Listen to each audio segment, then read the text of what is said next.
హే amigos, Amazon Hyd 13లో ladies cricket event జరుగుతుంది. చూడడానికి 2 కళ్ళు సరిపోలేదు, సూపర్గా ఆడారు మా వాళ్ళందరూ. అండ్ మొత్తానికి మా టీం అయితే గెలిచింది. నేను చెప్పడం ఎందుకు, మీరే చూసేయండి.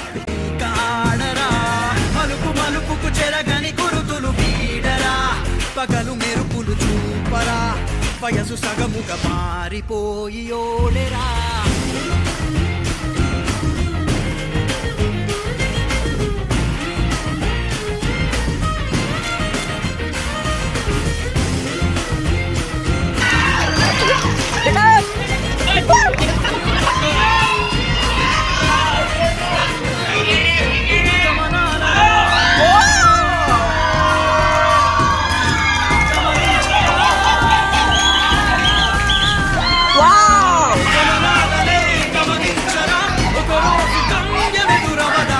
ఈ రీల్ని మీ అమెజాన్ ఫ్రెండ్స్కి షేర్ చేయండి. Thank you.